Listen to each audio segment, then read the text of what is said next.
Pritet së shpejti të filloj ferma VIP, e ndërsa janë publikuar edhe opinionistët që do t'jenë në këtë edicion. Bëhet fjalë për Ermal Mamaqin, Angel Shkira dhe Armina Mevlani. Për të folur mbi fillimin e ferma VIP dhe po themi çfarë risish do sjelli bashkë me opinionistët, kam të ftuar në një lidhje direkte gazetarin Elton Toze. Elton, faleminderit shumë për intervistën. Përshëndetje, faleminderit juve. Elton, si u duk zgjedhja e 3 opinionistëve nga Arbana Osmani? Dëgjoj, Angel Shkira, Ermal Mamaqi janë goditje. Angel unë e dashuroj për opinionin e saj të drejt për drejt. Ermali për mënyrën e tij të thënurit të gjëra drejt për drejt dhe ai po me humor. Angel është më sopat kur i thon fjalës. Kur ta thot fjalën. Ndërsa për sa i përket Armina Mevlanit, unë do vazhdoj të them atë që kam thënë për herë, që nuk i shkon roli opinionistes, më vjen keq që u rizjodh përsëri si opinioniste dhe nuk është nevoja që të jenë 3 opinionistë, nuk e kuptoj pse. Janë përsëri 3, u bë një herë kjo tentativë në ferma VIP 1 dhe nuk është se pati një sukses shumë të madh. Po shpresoj që këtë herë minimalisht Armina të mos jetë vetëm për veshjen, po të jetë edhe për gjëra të tjera. Sa i përket castit, kemi kush do jetë ndonjë banor që Casti shumë i njohur. Casti i fermës VIP ka me të vërtet personazhe VIP. Ju pak a shumë i dini kush janë, ka pas madje ferma VIP vet nxori një sondazh se kush ishin personazhet. Akili për shembull është njëri nga ata. Romish Zalla është njëri nga ata. Eneda Tarifa ka plot, ka realisht prurje, shpresoj shumë. Mund të fokusohesha më tepër tek risia më e madhe që është këtë vit është shtëpia, që ka ndryshuar 100%, nuk është më po e njëjta shtëpi. Pishina gjigande që është në obor. Domethënë ajo është kthyer në një lloj vile luksoze realisht dhe është shumë i bukur. Shumë i bukur, është ndryshuar çdo gjë, regjia, kamerat, çdo gjë është totalisht e re. Dhe realisht kam ngelur i impresionuar me teknologji që po përdoret për fermën. Domethënë, kam përshtypjen se ferma këtë vit është shumë herë më lart se sa Big Brother. Unë kam thënë edhe një herë tjetër, absolutisht për personazheve, po tashmë edhe për teknologjinë, që do e lëri pas. Sa i përket risive që mund sjell Arbana Osmani, ku ajo është vendosur nga një format siç është Big Brother, është vendoset një format si ferma VIP. Pra, mendoni që do i sjell diçka ndryshe këtij formati? Shiko, Arbana është lindur për reality show. Kam përshtypjen që ai njeri kur Zoti e ka kriju dhe ka thënë që ky njeri do vinë jetë enkas për këtë punë. Domethënë, ajo është realisht e lindur. Domethënë, drejtori për kaq vite Big Brother. Është në zemrat e njerëzve, ka gjak emocionet që ajo t'jep në mënyrën se si e drejton, si i trajton situatat, ndryshe nga personazhet e tjerë. Ne kemi pasur në fermën e parë, kemi pasur Fjelalbe Ponarin, e cila ka qenë thjesht moderatore dhe nuk është se kishte impakt, sepse ishte shumë e butë. Në kastin e dytë kemi pasur Luana Vjollcën, që ishte dhe autore, po nuk është se pati prap impakt, sepse më tepër u mor me fustanet e saj se sa u mor me banorët. Ndërsa Arbana është krejt e kundërta. Arbana është një njeri që e nje personazhin, e nje botën e tij, e nje botë kuptimin, nje karakteret, di se si ti qaset në bisedë, di se si ti trajtoj situatat. Pastaj kemi të bëjmë me një eksperiencë 12 vjeçare, kështu që nuk për mua është absolutisht ferma VIP këtë vit do të jetë bomb. Elton, le të kalim pak te Big Brother VIP Albania, ku këtë javë është një nominim mjaft i fortë mes Stenaldos dhe Mateos. Kush mendoni se del dhe a ishte një nominim i duhur ky që bëri Rogerti? Dëgjoj, për Rogertin ky është nominimi i dur se Rogerti është në lojë, po a e ka menduar vërtet apo i takonte me të vërtetë Rogertit për ta bërë të nominim? Kjo është pyetja që duhet bërë në fakt, sepse Rogerti normalisht duhet ishte jashtë shtëpisë nëse do të flisim për thyrje rregullash në Big Brotherit, mënyrën se si ka komunikuar, mënyrën se si ka trajtuar banorët, mënyrën si është qasur producentëve, Ledionit, apo nuk e di se kujt, gjatë kohës së Prime-it, mënyrë se si doli nga shtëpia, vajti bëri një dorë muhabet me opinionistët, piu një kafe turk edhe u rikthye prapë edhe një herë në shtëpi. Domethënë, nëse ka një njeri që nuk duhet ishte akoma në shtëpi, është Rogerti, për shkak të thyrjes së rregullave.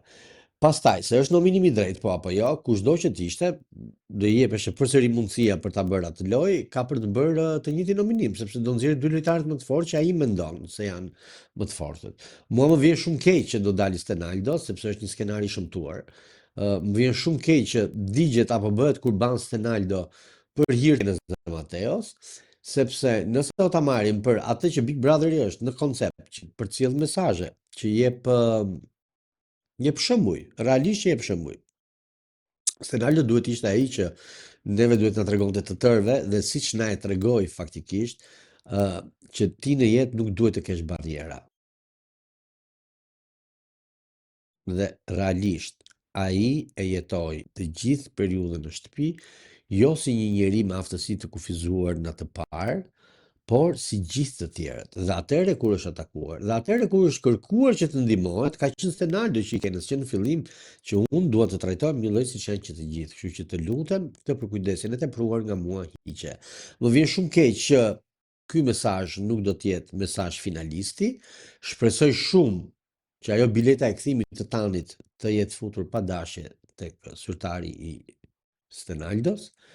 Dhe shpresoj shumë që të rikthehet në shtëpi, sepse asaj shtëpie i duhet Stenaldo, Shqipërisë i duhet një Stenaldo. Në sa i përket raportit që ka Brikina me Mateo, më duket se ajo puthje spontanisht nuk po vjen kurrë. Po kjo është ajo, me qefi ma ka dhe prapanica s'ma mban, domethënë është tipike ajo shpreha. Brikenës nuk është se nuk ja ka qefi, se Brikena është një vajzë që atë që e ka, që e mendon e thot. Nuk jam ban sepse e vret shumë opinioni i njerëzve, ose pa lesi e ka menduar e në saj, është e drejta e saj absolutisht, kur të puthet e si do puthet e tjerë.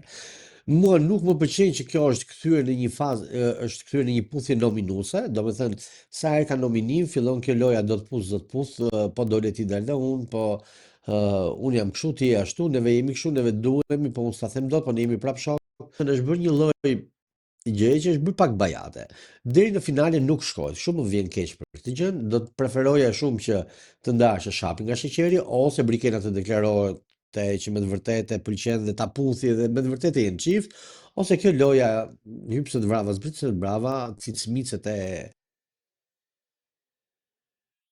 Brikenës duhet marrin fund një herë mirë, sepse realisht është bërë një situatë pak e lodhshme, qoftë edhe për banorët e tjerë, se duhet të kesh edhe një gjë tjetër parasysh. Të gjithë banorët aty japin fund, japin shumë, lodhen, stresohen, kanë një ngarkesë emocionale të pafund, durojnë lloj-lloj situatash, lloj-lloj ofendimesh etj etj. Dhe në fund fare të dali Brikena në finale, pa i dhënë ose Mateo apo nuk e di se kush. Unë i pëlqej që të dy, për të qenë realist. Por në këtë rast, enough is enough, thonë anglezët, mjaft është mjaft, kështu që jepini drejtim se çfarë do bëni, sepse edhe neve nuk kemi këtu për të parë 100 vitrinat. Po jemi për të parë Big Brother. Kush mendoni se është fituesi i Big Brother VIP Albania deri tani? Deri tani, absolutisht Selino ose Stenaldo. Për mua çmimi duhet të dyve midis. Po, tashti Big Brother ka treguar që është i paparashikueshëm në përzgjedhjet e tij për fitues. Elton do të kaloj dhe te një temë tjetër që ka lidhje me një përplasje që ka ardhur pas disa deklaratave të Romeos lidhur me raportin që ai ka pasur me Hedi Bacin. Në fakt ka reaguar dhe Hedi Baci, kundër të tjerë ajo shprehur që është ndjerë e lënduar lidhur me mënyrën se u trajtua lidhja e saj me Romeon në prezencë të Romeos në një prej emisioneve ditët e fundit. Mendoni që ka pasur një ndarje, siç e tha Romeo, me respekt, apo një ndarje siç thot Hedi që ka pasur papritura, ka pasur ngjarje të pakëndshme? Po, tani unë nuk e di se këtë besoj, po unë minimalisht për atë që ka thënë Romeo, kam respekt sepse ka thënë thjesht të vërtetën, se ka bërë në një gjë që s'është e vërtetë. Domethënë është një gjë që e din të gjithë. Fakti që kanë ndërtuar 3 muaj të lidhur e din të gjithë. Fakti që ka qenë një lidhje që ka përfunduar ashtu si ka përfunduar dhe të dy njëri pas tjetrit kanë dhënë deklarata aso kohë që janë ndarë me një respekt dhe me edhe mirë kuptim. Mua më lindë drejta që të besoj Romeo. Nuk e di pse është ofenduar apo pse është ndjerë keq Heidi. Atëherë i bie që Heidi pas ka akoma ndjenja për Romeon, por në atë që Romeo ka bërë dhe apo ka thënë, asnjë gjë nuk është e tepërt, asnjë gjë nuk ishte e paparashikueshme. Unë e kam thënë edhe gjatë kohës që ata të dy kanë qenë në Big Brother që në momentin kur të dalin nuk i shikoja bashkë, se janë dy temperamente krejt të kundërta, dy tipe krejt të kundërta. Heidi shumë e ftohtë, Romeo krejt tjetër gjë, shumë i dashur, shumë i hedhur, kështu që detyrimisht ishte një çift që ishte i destinuar që të mos të shkonte gjatë. Nuk e di çfarë ka këtu, për ofendim pash edhe një reagim të një kolegu tim i cili kishte reaguar pra për këtë lidhje, me sa duket duhet të ketë pasur një ofendim nga Heidi duke i thënë atij që kur dole ti gazetar apo diçka e tillë, sepse Rudi Hizmo thjesht i thoshte që kur ti nuk ekziston, kur ti nuk ishe në Shqipëri, un kam qenë gazetar dhe realisht ka qenë gazetar dhe tashmë ai drejton një podcast goxha të njohur. Kështu që më vjen keq që kjo përplasje ka kaluar deri në këto detaje, nuk e kuptoj se çfarë ka për të përplasur kaq shumë, se fundja të dy djemt kanë thënë të vërtetën. Romeo ka thënë të vërtetën që lidhja e tyre ka zgjatur 3 muaj. Rudi këtej nga ana tjetër po, kështu që nuk e di pse Heidi është prekur kaq shumë. Mendoj dhe dyshoj se Heidi vazhdon të doj Romeon dhe të jetë pengë e dashurisë që ka pasur, sepse Heidi me të vërtetë mund të ketë ndjerë. Mbase Romeo gjatë Big Brotherit me të vërtet ka luajtur dhe me të vërtet ka qenë ai ideali që asnjë nuk e besonte, të gjithë kujtonin se mund të kishte rënë në dashuri, po mbase ka qenë ai ideali që e ka bërë lojën aq bukur dhe neve sot po e kuptojmë që ai pas ka lozur shumë bukur. Kështu që ë para preferoj më tepër që të besoj Romeon se sa gjendjen emocionale të Hedit, e cila është një femër e dashuruar dhe femrat kur janë të dashuruara dihet që flasin kështu siç flasin. Elton, faleminderit shumë për intervistën, ishte kënaqësi. Faleminderit juve.